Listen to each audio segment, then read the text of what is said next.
What's up everyone, Wolfman here, back at it again with another LEGO Star Wars review. And today I am doing a set that's pretty outdated right now, like a set released back in 2011, and it is going to be on the T-6 Jedi Shuttle.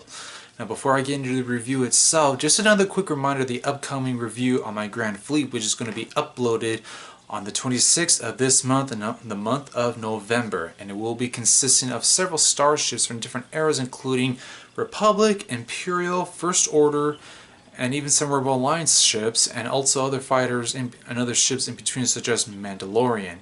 I believe with that out of the way, oh, and one other thing, after my Grand Fleet review, I'm going to be doing reviews on both my First Order and my Mandalorian armies, respectively, on the last week of this month, the month of November. So that's something you guys want to see.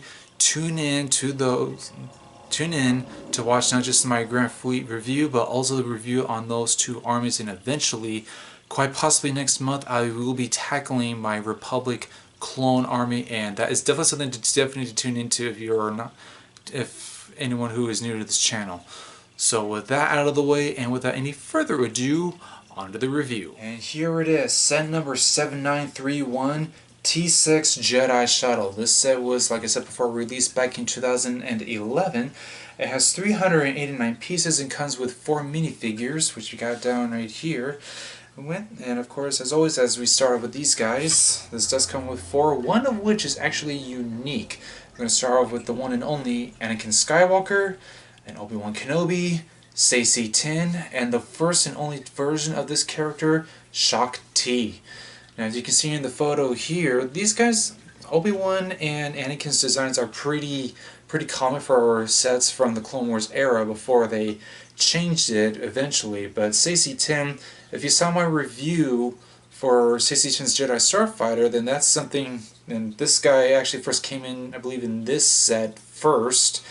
And then they later on did it again for his personal Jedi Starfighter.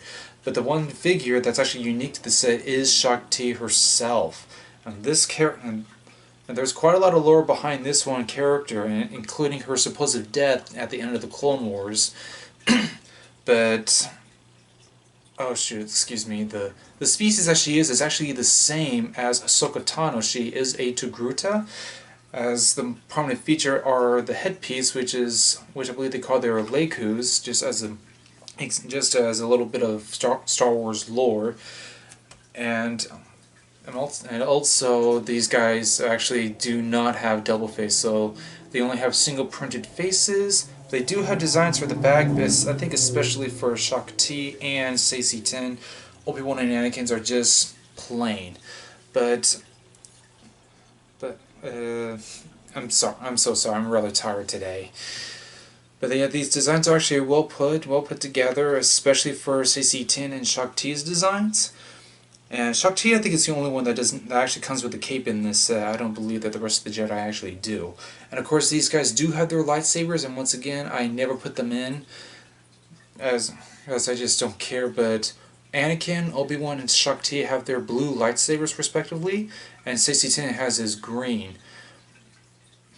I really can't think of anything else to say on the minifigures, so I'll just put those guys off to the side and just move on to the set itself, and that's the Jedi Shuttle. And this is a little bit modified. Now, I actually changed this up a little bit. The tips up here are supposed to be white, but I've replaced them with gray.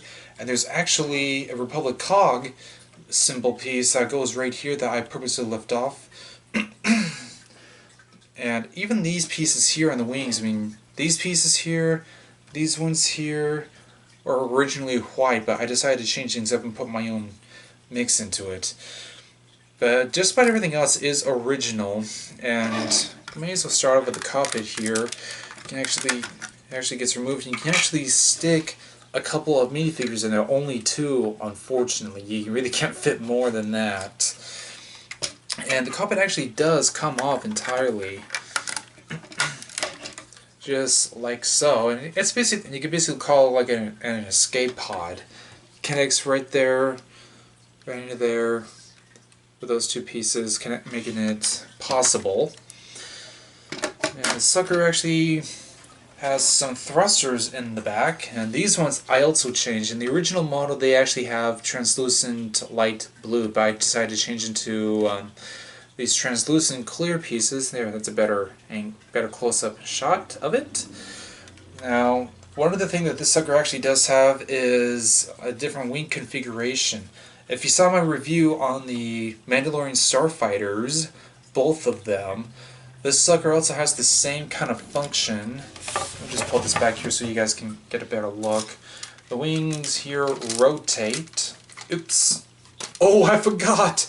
This sucker comes with a front landing gear, which tucks in back, and now we can actually rotate the wings. So, silly me. I don't know if this is this is a rough idea what it looks like with the wings rotating. I mean, this side's this side is easier to look at, but on the other side you just got the underside of the wings.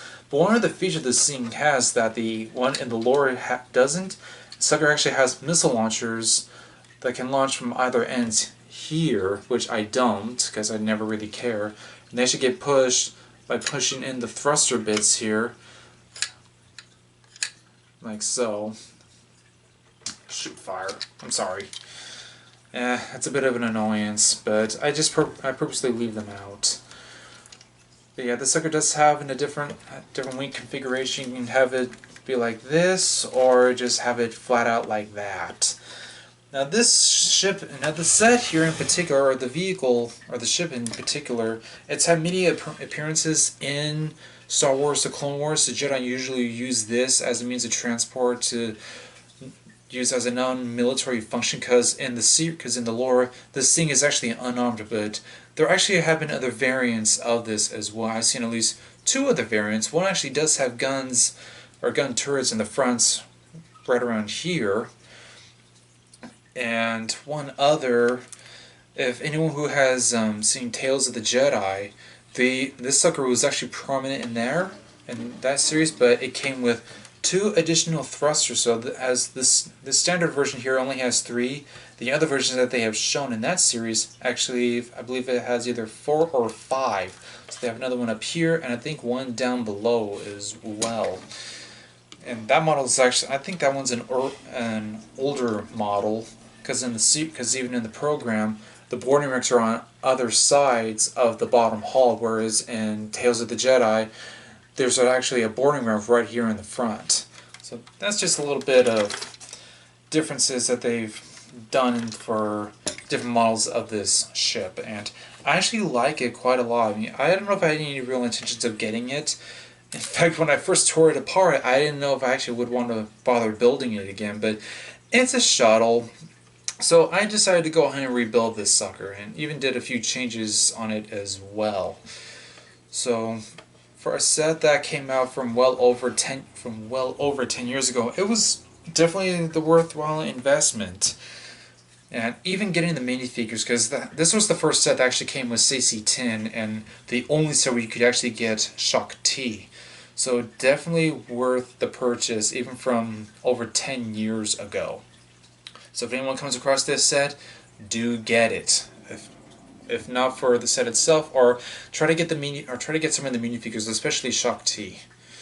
So I think my only real criticisms, I would have to say, even given for the time this set was released, was the wings. Mainly when you rotated, you got the underside facing the other way, which they did the same thing for the Mandalorian Starfighters, or both variants that they have done so far. But I guess I'm being that picky. I mean, if anyone would agree, feel free to leave a comment down below. So I don't think there's anything else to say about this set, so I would say that would be my review. So that was my review on the T-6 Jedi Shuttle, and if you liked that video, and if you made it to the end of this video, please feel free to leave a like down below, and I'd like some feedback, so do please leave a comment down below. And if you want to see more of this content, then come join the Wolfpack by hitting the red subscribe button down below for more video reviews that are going to be coming out, but they'll be coming at a much more slower pace after this month. And definitely tune in to seeing the Grand Fleet review, because there are several different starships that are going to be included, including this shuttle that you have just seen in this review. And after that, I'll be finishing off my three armies, including my clone army, which may stretch into the next year, quite possibly, because I may divide that into different sections and other video reviews. So definitely tune into that if you want to see more of that and all that. And I think all that stuff made to remind you that Jesus loves you more than Elmo and Barney does. And I'll see you guys next time.